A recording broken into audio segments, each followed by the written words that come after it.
Good morning, you beautiful humans. Today we're trying a new concept of, what do you think? Morning coffee with me. And I kind of want to have a space where I can talk about things that are top of mind for me at the moment. Kind of shorter, punchier videos where I can talk about something that's quite recent, maybe like for the past week.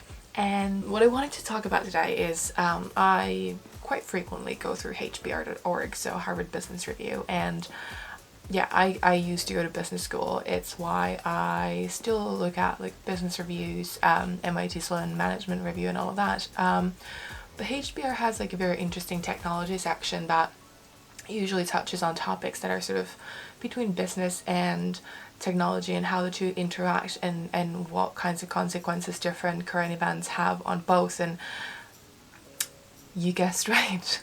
There's one on data and there's one on how the pandemic and COVID and this whole situation of people not being able to have the same consumer behavior as they used to is currently affecting retailers, and particularly how retailers face a data deficit in the wake of the pandemic. And this was published on June 22, so it's not like from the past week, but it's from the past couple of weeks, so we'll let it slide. And it's really interesting, and that's what I want to talk about today. So I would suggest we just get going with this because I think this was very fascinating. So this is by Angel Evan and Amber Rivera from, it looked like more of a like almost a consulting company. But so data deficit, what does this mean? So let's kind of read through and I will give my own thoughts sort of at the end, but I've done some highlighting, so let's see what they say. First of all, they first describe sort of what the issue is and what is happening and why, which like make total sense. What's interesting here is that they're saying that the flow of sales information to retailers' data repositories has dried up, which yes and no, I think. That's a significant problem because a healthy flow of that information is the lifeblood of customer loyalty programs, AI-driven product recommendations, and a wide array of critical business decisions. Very true. So what they're talking about here, right below, is an information deficit, which happens when the data and intelligence derived from the customer transactions that are tracked by retailers become scarce or unusable due to sudden change in buyer behavior. And I think in this case, we can't say we're talking about data deficit with all retailers, but we can say information deficit based off of these two issues, so data loss and the fact that the analytics and transaction data that they've been relying on from their analytics has now drastically changed. And I'll talk about the two in just a bit, but I think there's a bit of a difference between the two. And then they say that the effects of this disruption could be massive in the mid to long term. Very true, because it obviously makes customer behavior more challenging to interpret, to predict, and to pattern. And I'll also be talking about why this is in just a few moments, so keep watching. It's a really interesting article, so if you want to read the whole thing, I'll link it down below. It goes on to say that, and this is quite, like, I really like this part as well, risks and opportunities of an information deficit. So it's not only, you know, a negative, some people will be able to profit from this. Companies need to recognize that their existing predictive models, forecasts, and dashboards may all be unreliable or even obsolete, and that their analytic tools need recalibrating. And this is a really good point, because I don't think a lot of people think about this. When we say that there's an information deficit, I think your first thing that you think about is going to like, okay, we don't have the data. It's true in a way. So let's say we look at different kinds of retailers, obviously, because you have the ones that are just brick and mortars, retailers with mixed experiences, so they might have store sales in like a completely normal physical brick and mortar store, but they also probably have an online presence and they use a mix of those to conduct their business. And then you have fully online retailers that, I mean, an extreme example would be Amazon, but like any kind of an online business.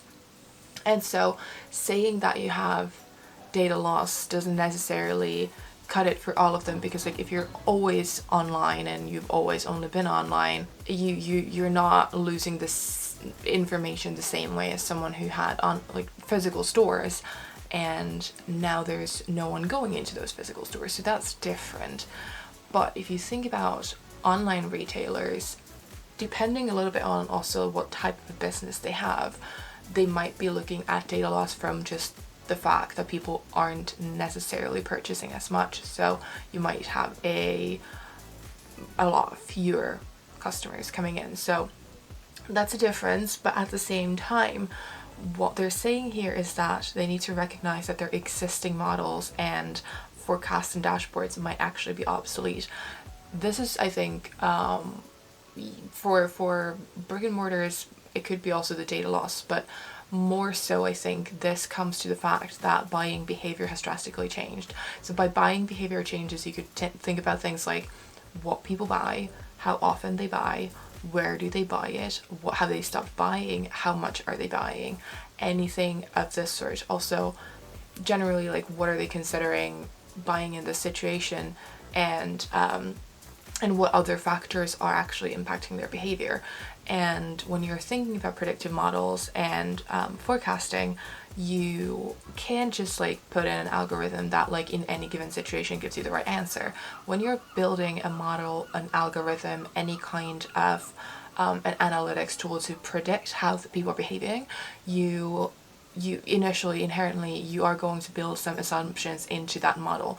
So for previously, like the assumption was that people are able to shop in stores, people have enough money to shop in general, because we've been in an economic upturn for, let's say, a decade, and yeah, so from that, your assumptions would be completely different than what we've seen now.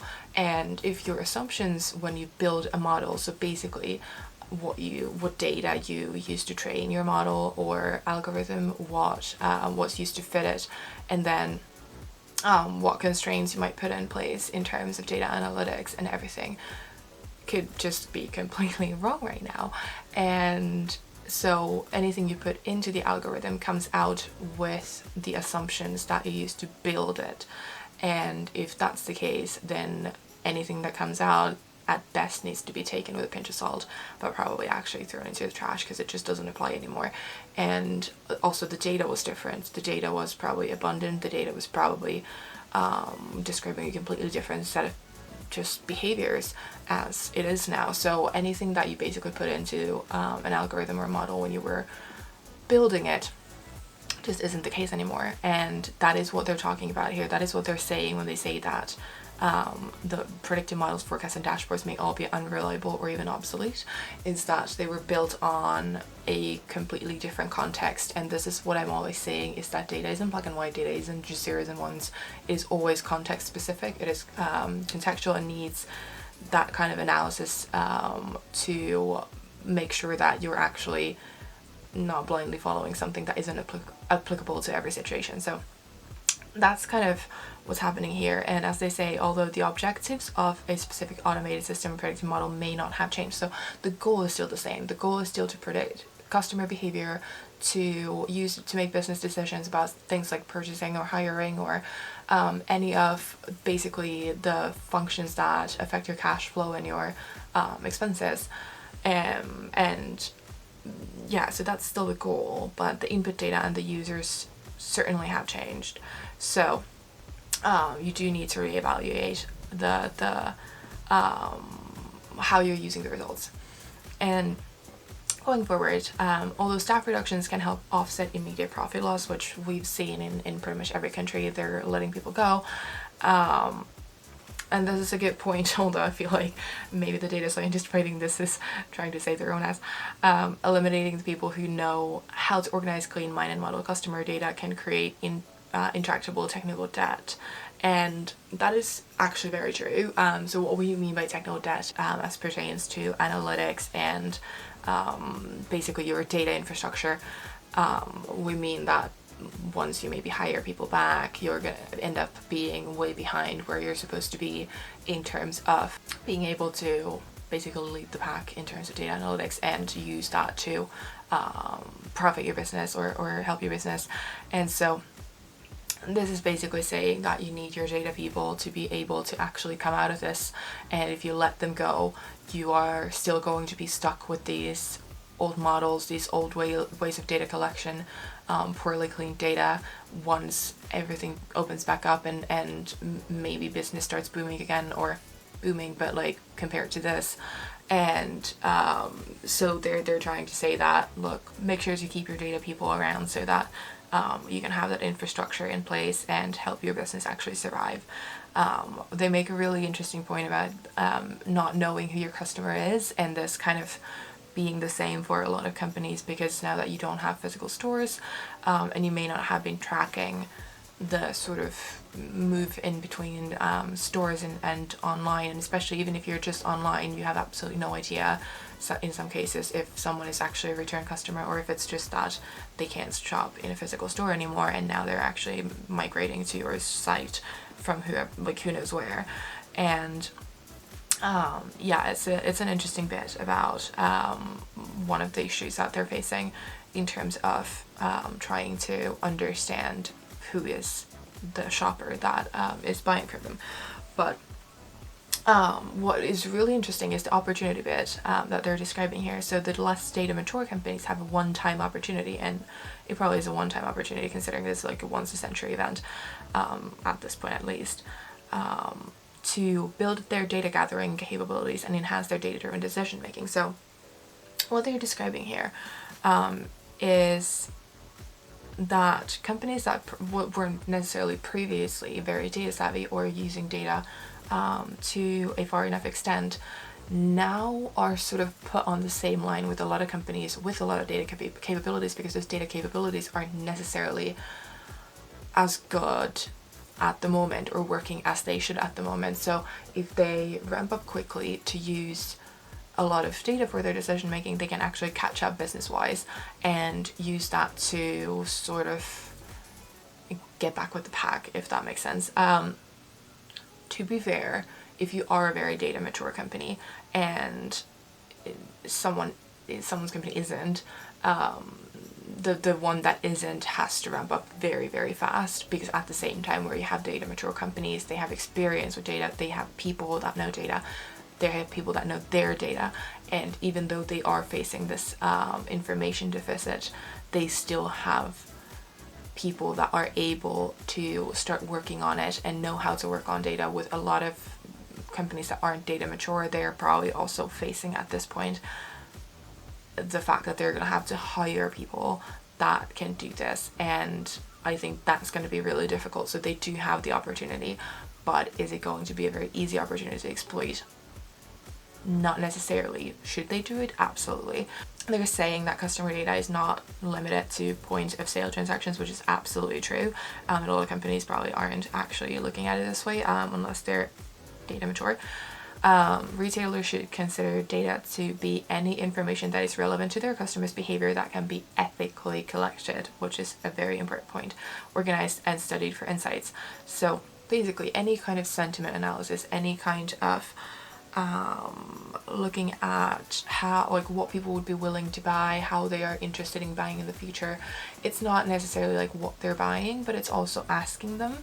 It's a lot of different data collection methods that you could use to gauge better what your customers want, where they are, what they're likely to be purchasing in the future. And it's, yeah, there's like so much that goes into customer data rather than just looking at what people are buying and when they're buying it and where they're buying it, because a lot of it has nothing to do with actual buying. And even the fact that some companies have very poor website analytics is completely hindering them from actually making the most of their analytics. Because if you think about it, collecting data from people when they're visiting your site is pretty much at this point very much expected. Everyone has seen the "we use cookies" thing, or a notification that you get when you go on a site, and we expect it because that is how companies understand what we might be interested in on their site. Whether that site tracking goes beyond your current landing page or current site that you visit is a different conversation, but I don't see any harm in a company or a business that has a website that I'm visiting, looking at how I behave on their website, what I'm clicking, how long am I staying on a page, and all of this kind of information, because that way they can also improve their site and all that. So for me, that kind of data is completely fine. And surprisingly, a lot of companies don't even have that completely covered. So let's move on a little bit. They're saying that companies must not let a temporary reduction in transactions or 3 months of distorted data impact their ability to make informed decisions. Completely true. Using the analytical methods of data science, they have to weave many threads together to fashion business resilience in the face of uncertainty. So yeah, with the methods of data science, yeah, and this is going to likely include data sources that they probably weren't using before. And even then, like making possibly very limited predictions based on the 3 months of data is likely something that needs to be done. But yeah, so they're actually listing data science countermeasures that are very interesting to what retailers could be doing to basically survive this, and how data science can help, which is something that we're very interested in. So saying this, it's essential to understand what relevant data are available and how those data can be re-engineered to answer contemporary questions. Yeah, it is essential to understand this. Oop, I didn't mean to.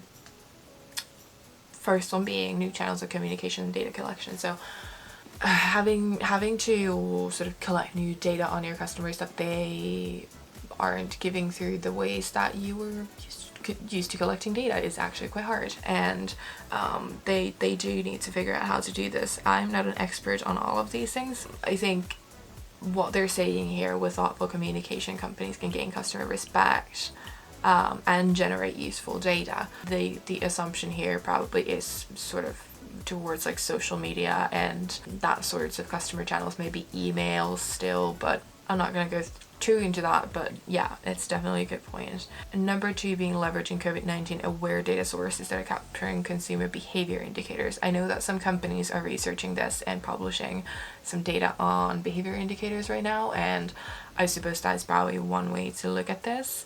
But what they're saying here is, for instance, there's valuable information to be gained from analyzing email interactions, customer care call logs, website sessions, and social media data. So kind of what I said in the previous one as well. So looking at things that indicate what customers are doing right now, even when they're not shopping, that you have access to, and how their sentiment towards your brand is. And as a proxy study, sales data from 2018, I actually highlighted this because I do understand this as a point in terms of looking at financial hardship, but at the same time you do need to take that with a pinch of salt, just because 2008-2009 was economic and financial hardship, which some people are obviously experiencing right now. So in terms of maybe buying volumes and what people are buying might be somewhat similar, but like we need to remember this was 10 years ago.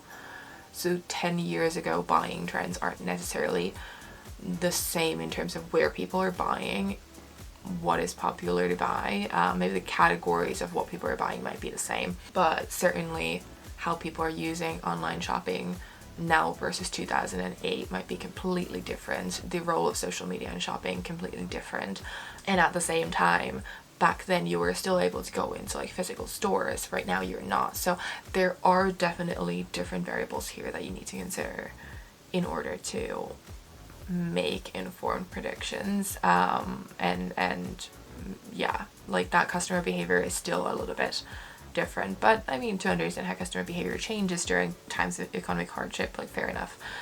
Revisit revenue projections. So yeah, obviously people will need to look at what they were predicting before and hopefully make good decisions about how much and what they purchase and how they staff, and what kind of cash flow they are able to expect, because yeah, it's not going to be the same as they were predicting in January for sure. And some variables to consider include historic data about customer traffic, the size of a store in square feet, and adjustment factors to account for a depressed economy. Yeah, I mean, that is surely the case. I think it's not necessarily as much of a sexy way of saying like data science to save the day, but it's just like one way that you need to use analytics and data science to figure out what you can afford and how to communicate with your shareholders, for example, about what to expect for revenue. Number 4, if stores are located in multiple states, use spatial analysis in conjunction with relevant COVID-19 health ordinances and regulations to analyze where it makes sense to focus attention upon reopening. Yeah, absolutely, because not every place is going to be reopening to the same extent, and issues such as customer demographics, human mobility, and historic store performance surely are good places to start with your analysis of what makes sense to reopen, like where you might be able to actually become profitable in terms of reopening and getting people back into stores and such.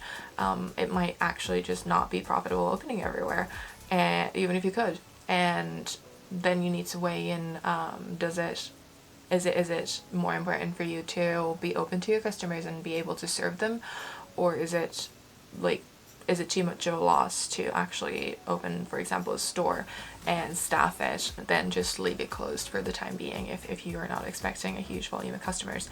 But yeah, it's a good point of using analytics to start predicting that, and hopefully something that retailers are thinking about.